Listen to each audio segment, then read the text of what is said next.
আসসালামু আলাইকুম। একটি দোকানের মধ্যে এখানে দুইটি লাইট রয়েছে, একটি ফ্যান, আর এদিকে একটি হোল্ডার, এই পাশে একটি হোল্ডার, দুইটি লাইট, একটি ফ্যান। আমরা এই সুইচ বোর্ডের মধ্যে কানেকশন করব। এখানে সাব মিটার রয়েছে এবং এখানে একটি সার্কিট ব্রেকার হবে সাব মিটারটি কন্ট্রোল করার জন্য, অর্থাৎ এই যে পুরো দোকানটা, এই দোকানটা কন্ট্রোল করার জন্য। তো এখানে আমরা সুইচ বোর্ডের জন্য আলাদা আলাদা করে তার নিয়ে নিয়েছি। এখানে তিনটি তার রয়েছে, এখানে দুইটি পাওয়ার হবে, একটি রেগুলেটর, একটি সুইচ। প্রথমটির মধ্যে সুইচ হবে, এটার মধ্যে রেগুলেটর, এটার মধ্যে একটি পাওয়ার, এটার মধ্যে একটি পাওয়ার। এইখানে সাব মিটার হবে। সরাসরি যে মেইন কারেন্ট, সেই মেইন কারেন্ট হচ্ছে এই যে এইটা, এই দুইটি তার হচ্ছে মেইন লাইন। এখানে সার্কিট ব্রেকার হবে, সার্কিট ব্রেকার থেকে বাইপাস হয়ে, অর্থাৎ এই দুইটি হচ্ছে এই তার দুইটি, এই যে দেখতে পাচ্ছেন, এই তার দুইটি হচ্ছে এই দুইটি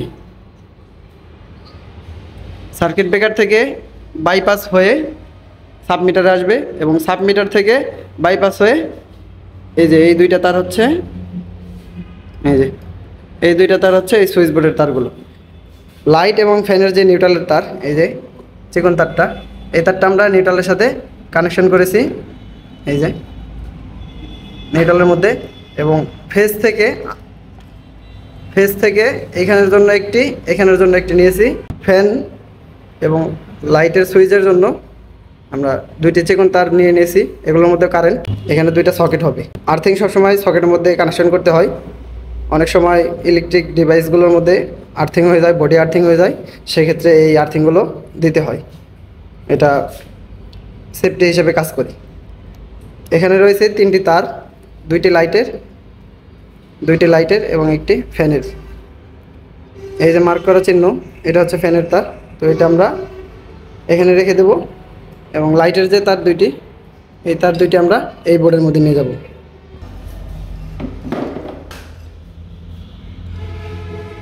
এই দুইটি হচ্ছে লাইটের, এটা হচ্ছে ফ্যানের,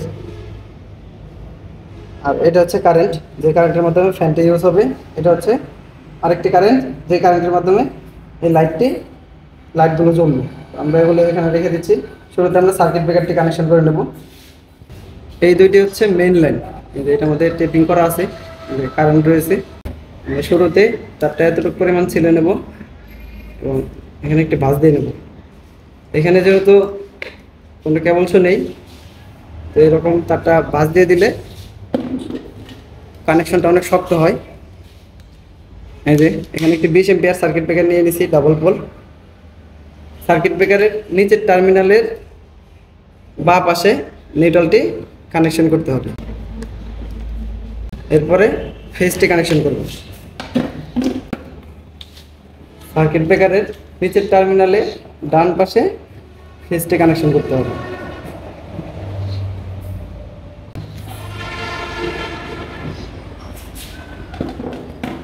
এগুলো হচ্ছে আমাদের আউট টার্মিনাল, অর্থাৎ সাব মিটারের মধ্যে সরাসরি যাবে দূর থেকে।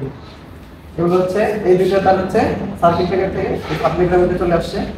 এখন এই দুইটা তার আমরা আউট যে টার্মিনাল সার্কিট ব্রেকারে, সেখানে কানেকশন করে নেব।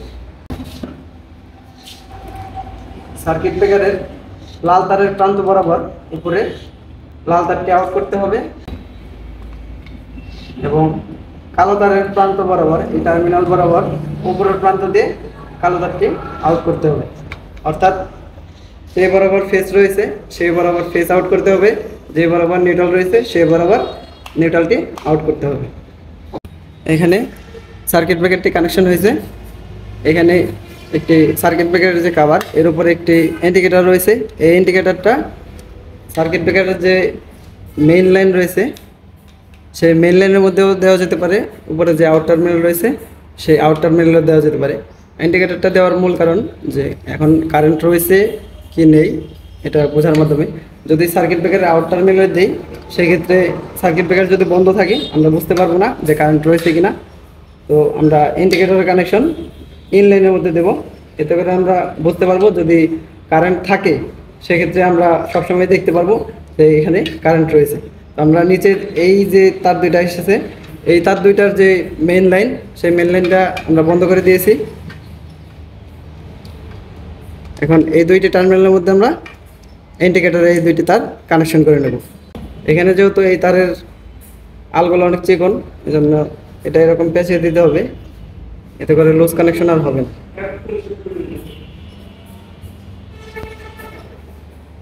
আমরা সার্কিট ব্রেকারটি এলটো বক্সের মধ্যে এভাবে অ্যাডজাস্ট করে নেব।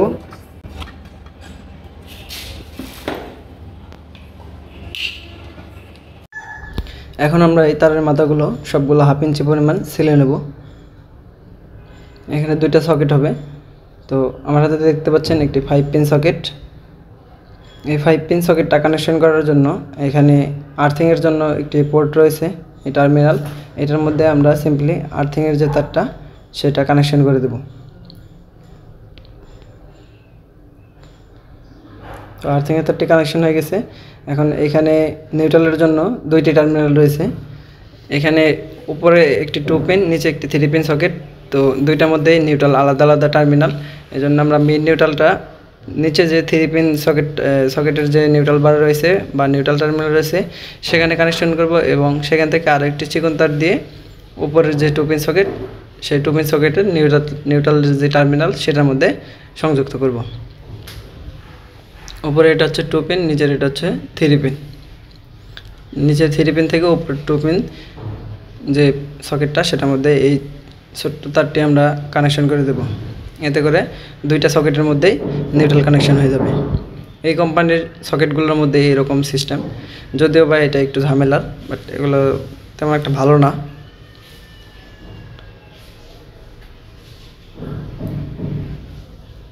এই নিউট্রালের সাথে এই নিউট্রাল একত্রে আমরা কানেকশন করে নেব। এরপরে এই যে টুকরা তারের এই প্রান্তটা আমরা উপরের যে সকেট সেই সকেটের নিউট্রাল টার্মিনালের মধ্যে কানেকশন করে দেব। আর কানেকশন করার সময় অবশ্যই মাথাগুলো এরকম ভাঁজ করে দিতে হবে, এতে করে কানেকশনটা অনেক শক্ত হয়, তারগুলো কেটে যাওয়ার সম্ভাবনা থাকে না। আর টাইট দেওয়ার সময় অবশ্যই একটু ভালোভাবে টাইট দিয়ে দেখতে হবে যেন লুজ না থাকে। আর এই পাশে রয়েছে ফেজের টার্মিনাল। এখানে যেহেতু সকেটটা সুইচের মাধ্যমে কন্ট্রোল হবে, এই জন্য আমাদের শুরুতে এখানে যে সুইচটা রয়েছে এই যে এই সুইচের নিচের টার্মিনালের মধ্যে ফেজটা কানেকশন করতে হবে। এই সুইচের মধ্যে দুইটা টার্মিনাল রয়েছে, একটি ইন একটি আউট। আমরা সিম্পলি ফেজ তারটা সুইচের নিচের টার্মিনালে কানেকশন করে নিলাম, এবং উপরের যে টার্মিনাল সেই টার্মিনালের মধ্যে এই ছোট্ট একটি তার নিয়ে লুপিং করে দেব। এল টার্মিনাল রয়েছে দুইটা, উপরের 2 পিন সকেটের মধ্যে একটি এল এবং নিচের 3 পিন সকেটের মধ্যে একটি এল। আমরা সিম্পলি এরকম একটা টুকরা তার ভাঁজ করে নেব ছেলে। এরপর এই টুকরা তারের এই প্রান্তটি আমরা 3 পিন সকেটের যে ফেজ টার্মিনাল সেটার মধ্যে কানেকশন করে নেব, এবং একটি কানেকশন করব 2 পিন সকেটের যে ফেজ টার্মিনাল সেটার মধ্যে, এবং আরেকটি কানেকশন করব সুইচের যে আউট টার্মিনাল সেই আউট টার্মিনালের মধ্যে। অর্থাৎ এখন যখন আমরা সুইচটি দেব, সুইচটি অন করব, তখন এই তারের মাধ্যমে ঘুরে নিচে 3 পিন সকেটের মধ্যে কারেন্ট আসবে এবং 2 পিন সকেটের মধ্যে কারেন্টটা চলে যাবে। তো আমাদের এই সকেটটি লাগানো কমপ্লিট। তারগুলো আমরা একটু ভিতরে দিয়ে দিলাম যাতে করে অসুবিধা না হয় লাগানোর সময়। এরকমভাবে আমরা পরের যে সকেটটা সেই সকেটটাও কানেকশন করে নিয়েছি। এরপর আমরা ফ্যানের ডিমার কানেকশন করব। এখানে ফ্যান ডিমার কানেকশন করার জন্য দুইটি তার রয়েছে, একটি ফ্যানের তার এবং একটি কারেন্ট। আর ফ্যানের যে নিউট্রাল সেটা আমরা মেন নিউট্রালের সাথে কানেকশন করেছি। সাব মিটারের মধ্যে থেকে যে দুইটি তার এসেছে সেই দুই তারের নিউট্রালের মধ্যে আমরা ফ্যানের নিউট্রালটি কানেকশন করেছি। এখানে ফ্যানের রেগুলেটর বা ডিমারটি দেখতে পাচ্ছেন, এটার মধ্যে সুইচ সহ একটি রেগুলেটর রয়েছে, আর রেগুলেটরের মধ্যে দুইটি তার রয়েছে, ইন এবং আউট, এই দুইটি তার। তো আমরা সিম্পলি সুইচের যে দুইটি টার্মিনাল সেই দুইটি টার্মিনালের মধ্যে যে নিচের টার্মিনালটা সেটার মধ্যে আমরা কারেন্ট সংযুক্ত করব। রেগুলেটরের যে ইন টার্মিনাল, এখানে ইন আউট দুইটা টার্মিনাল রয়েছে, এটা হচ্ছে ইন টার্মিনালটা আমরা সুইচের উপরের টার্মিনালের মধ্যে কানেকশন করব।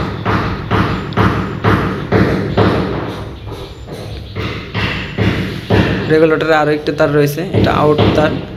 এই তারের সাথে আমরা ফ্যান থেকে আগত যে ফেজ তারটি সেই ফেজ তারটি আমরা এটার সাথে জোড়া দিয়ে নেব। এই তারের আলগুলো যেহেতু অনেক পাতলা এবং চিকন, এই জন্য এগুলো হাত দিয়ে প্রথমে এরকম মুড়ে দিতে হবে, এরপর প্লাস দিয়ে যতটুকু সম্ভব টাইট দিয়ে দিতে হবে। এরপর সিম্পলি আমরা এখানে টেপিং করে নেব। তো আমাদের ফ্যানের ডিমারটিও কানেকশন করা হয়ে গেছে। এখন আমরা এখানে একটি 2 গ্যাং সুইচ কানেকশন করব। দেখতে পাচ্ছেন আমার হাতে একটি 2 গ্যাং সুইচ। এই 2 গ্যাং সুইচের মধ্যে 4টি টার্মিনাল রয়েছে এবং হোল্ডারের জন্য 2টি ফেজ তার রয়েছে। নিউট্রাল তারটি আমরা সাবমিটারের যে মেইন নিউট্রাল বা সাবমিটারের পরে যে নিউট্রালগুলো এসেছে, মেইন নিউট্রালটা এসেছে, সেই নিউট্রালের সাথে আমরা কানেকশন করেছি। এবং এখানে ফেজ তারটি রয়েছে, এই ফেজ তারটি থেকে আমরা 2টি ফেজ বের করে নেব, এই যে এরকমভাবে। এতে করে আমরা 2টি সুইচের মধ্যে কানেকশন করতে পারবো, আলাদা আমাদের কোনো কারেন্টের প্রয়োজন নেই। এই সুইচের মধ্যে 4টি টার্মিনাল রয়েছে। নিচের যে টার্মিনালগুলো, সেই টার্মিনালের মধ্যে আমরা কারেন্টগুলো দিয়ে দেব। একটির মধ্যে কারেন্ট সংযুক্ত করেছি, এখন আরেকটির মধ্যে কারেন্ট সংযুক্ত করতেছি। এটার মধ্যেও আমরা এই কারেন্টটি দিয়ে শক্তভাবে টাইট করে নেব। এবং সুইচের উপরে যে আরও 2টি টার্মিনাল বাকি রইল, এই 2টি টার্মিনালের মধ্যে আমরা সিম্পলি হোল্ডারের যে 2টি তার, লাইট থেকে আগত যে 2টি তার, সেই 2টি তার 2টি সুইচের মধ্যে কানেকশন করে নেব। তো আমাদের সুইচটি লাগানো কমপ্লিট। দেখতে পাচ্ছেন এখানে ফেজটা করে এই সুইচের মধ্যে চলে এসেছে এবং এই 2টা হচ্ছে হোল্ডারের তার।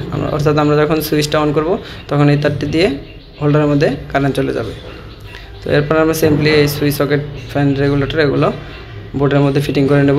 এর জন্য আমরা কভারগুলো খুলে নিলাম এবং তারগুলো বোর্ডের এক সাইডে রেখে দিতে হবে যেন স্ক্রুর মধ্যে অ্যাডজাস্ট না হয়ে যায়। অনেক সময় স্ক্রু লাগানোর সময় এই স্ক্রু গিয়ে তারের মধ্যে দিয়ে ছিদ্র হয়ে যায় এবং বডি আর্থ হয়ে যায়, শর্ট সার্কিট হয়ে যায়। তো স্ক্রু লাগানোর সময় অবশ্যই সাবধানে লাগাতে হবে এবং সতর্কভাবে লাগাতে হবে যেন স্ক্রুগুলো তারের সাথে কোনো সংযোগ না হয়।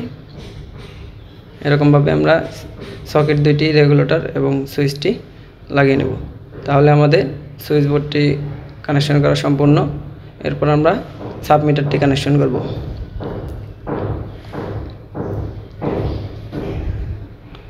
সাবমিটার কানেকশন করার জন্য আমরা শুরুতে ফেজ এবং নিউট্রাল যে 2টি তার, সেই 2টি তার চেক দিয়ে নেব।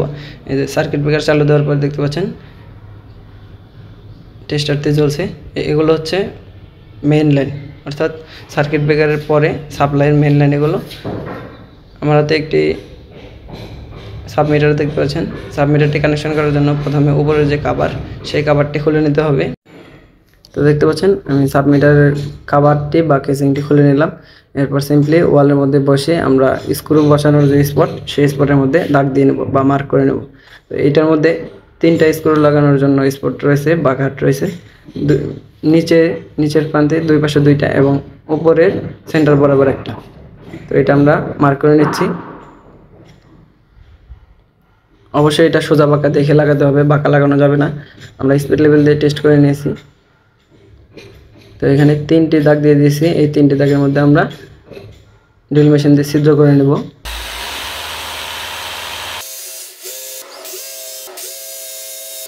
ছিদ্র করা হয়ে গেছে। এখন আমরা এখানে রয়্যাল প্লাগ লাগিয়ে নিচ্ছি। এখানে যেহেতু হেভি লোড নাই, ওজন খুব কম, এজন্য আমরা এখানে 1 ইঞ্চি রয়্যাল প্লাগ, 1 ইঞ্চি স্ক্রু ব্যবহার করতেছি। উপরের যে স্ক্রু সেটা আগে লাগিয়ে নিতে হবে। এরপর সাবমিটারটি এটার সাথে অ্যাডজাস্ট করে লাগিয়ে দিতে হবে। স্ক্রুর মধ্যে একটু ফাঁকা রাখতে হবে। এই যে সাবমিটারের পিছনে একটু স্পেস রয়েছে, এটা ঝুলিয়ে রাখার জন্য। এরপর নিচের যে স্ক্রু 2টা, সেই 2টা লাগিয়ে দেবো, তাহলে এটা ওয়ালে সুন্দরভাবে অ্যাডজাস্ট হয়ে যাবে। ভিউয়ার্স, আমাদের স্ক্রুগুলো লাগানো হয়ে গেছে। এখন আমরা এগুলো কানেকশন করে নেব। শুরুতে আমরা মেইন লাইনটা কানেকশন করব। এই 2টা তার সার্কিট ব্রেকার থেকে এসেছে। আমরা সিম্পলি এই তারের মাথাটা সিলে, একটু বেশি করে সিলতে হবে এগুলো, কারণ সাবমিটারের ভিতরে অনেকখানি স্পেস থাকে এই তারের জন্য। তো আমরা 1 ইঞ্চি পরিমাণ সিলে মাথাটা একটু ভাঁজ করে নিলাম। এরকমভাবে সবগুলো তার আমরা সিলে নেব, সিলে এরকম ভাঁজ করে নেব। এখানে 4টি টার্মিনাল রয়েছে, 2টি ইন, 2টি আউট। এই 2টি হচ্ছে ইনলাইনের। এই 2টি আমরা বাঁ পাশে কানেকশন করব সোর্সের মধ্যে। প্রথমে আমরা ফেজটি দেব। এখানে 4টি টার্মিনাল রয়েছে। বাঁ পাশের প্রথম যেই টার্মিনালটা, সেটার মধ্যে আমরা মেইন লাইনের অর্থাৎ সার্কিট ব্রেকার থেকে আগত যে ফেসটি রয়েছে সেটি দেব এবং এরপরে দেব নিউট্রালের যে তারটি, সেই নিউট্রাল তার। এগুলো অবশ্যই শক্তভাবে টাইট দিতে হবে, লুজ রাখা যাবে না। এরপরে আরও 2টি টার্মিনাল রয়েছে। নিউট্রালের পাশাপাশি আরেকটি যে টার্মিনাল, সেই টার্মিনালের মধ্যে আউটের যে নিউট্রাল তারটা সেটা কানেকশন করতে হবে এবং ডান পাশের যেই টার্মিনাল অর্থাৎ শেষ টার্মিনালটা, এটার মধ্যে ফেস যে রিটার্ন তারটা, সেই তারটা কানেকশন করতে হবে। সুইচ বোর্ডের মধ্যে যেই ফেসটা চলে গেছে সেই ফেসটা, এই 2টি তারই সুইচ বোর্ডে চলে গেছে। 2টি তার সার্কিট ব্রেকার থেকে এসেছে এবং 2টি তার সুইচ বোর্ডের মধ্যে চলে গেছে। তো আমাদের সাবমিটারটি কানেকশন করা কমপ্লিট। আমরা এখানে সাবমিটারের আগে সার্কিট ব্রেকার দিয়েছি যেন সার্কিট ব্রেকারটা বন্ধ করার সাথে সাথে সাবমিটারটা বন্ধ হয়ে যায়। এতে করে অনেক সময় দেখা গেছে দোকান বন্ধ করে বাড়িতে চলে যাবে, তো সেই সময় যদি সার্কিট ব্রেকারটা অন থাকে বা সাবমিটারটা অন থাকে, দোকানে অনাকাঙ্ক্ষিত বিল আসতে পারে। এই জন্য আমরা মূলত এরকমভাবে দেই, যাতে করে অতিরিক্ত যে বিলটা সেটা না আসে। চাইলে সে অন করে রাখতে পারে, চাইলে সে অফ করে রাখতে পারে। আমরা এরকম ফেসিলিটিস দিয়ে কাজ করে দিচ্ছি যেন সে 2ভাবে ইউজ করতে পারে। তো এরপর আমরা তারগুলো সুন্দর করে চাপিয়ে উপরে যে কেসিংটা, সেই কেসিংটা লাগিয়ে দেব। এখন আমরা সিম্পলি সার্কিট ব্রেকারটা অন করে টেস্ট করে নেব সবগুলো লাইন ঠিকঠাক আছে কিনা। এখানে সাবমিটারের মধ্যে দেখতে পাচ্ছেন এই যে লাইন চলে এসেছে। এখানে এটা হচ্ছে কিলোওয়াট, এটা হচ্ছে ভোল্ট, এটা হচ্ছে অ্যাম্পিয়ার, এটা ডেট আজকের তারিখ এবং এটা হচ্ছে সময় 12:37 বাজে। তো এখানে এই পুশ বাটনের মধ্যে চাপ দিলে সবগুলো অপশন পেয়ে যাবেন। এরপর আমরা সুইচটি দিলাম, দেখতে পাচ্ছেন রেগুলেটরের যে ইন্ডিকেটর সেটা জ্বলছে। এখন আমরা লাইট, ফ্যান, সকেট সবগুলো চেক করে দেখব। এর জন্য আমরা হোল্ডারের মধ্যে একটি 15 ওয়াট বাল্ব দিয়ে চেক করে নিচ্ছি। আমরা সাধারণত এগুলো 100 ওয়াট বাল্ব দিয়ে চেক দিই, তো এখানে 100 ওয়াট বাল্ব নাই, এই জন্য আমরা 100 ওয়াট বাল্ব দিয়ে চেক দিতে পারছি না। এখানে 15 ওয়াট বাল্ব দিয়ে চেক দিচ্ছি। তো 2টি হোল্ডারই ঠিক আছে, 2টি লাইটের মধ্যেই 2টি হোল্ডারেই লাইট জ্বলছে। এরপর আমরা ফ্যানের যেই পয়েন্ট সেটা চেক করে নেব। এখানে 100 ওয়াট বাল্ব দিলে আসলে সুন্দরভাবে বোঝা যেত, এটা যেহেতু এলইডি বাল্ব এই জন্য এটা এরকম ট্রিপ করছে। তো আমাদের লাইনটি ওকে। ভিউয়ার্স, আমাদের ভিডিওটি যদি ভালো লাগে অবশ্যই একটা লাইক দিবেন, কমেন্ট করে জানাবেন ভিডিওটি কেমন হয়েছে। আর আপনি যদি আমাদের চ্যানেলে নতুন হয়ে থাকেন তাহলে আমাদের চ্যানেলটি অবশ্যই সাবস্ক্রাইব করবেন এবং পাশে থাকা বেল আইকনটি বাজিয়ে দিবেন। এতে করে আমাদের চ্যানেলে যখন নতুন কোনো ভিডিও আপলোড দেওয়া হবে আপনি নোটিফিকেশন পেয়ে যাবেন এবং আমাদের ভিডিওটি দেখতে পারবেন। পরবর্তী ভিডিওর জন্য অপেক্ষা করুন। ভিডিওটি শেষ পর্যন্ত দেখার জন্য অসংখ্য ধন্যবাদ। আসসালামু আলাইকুম।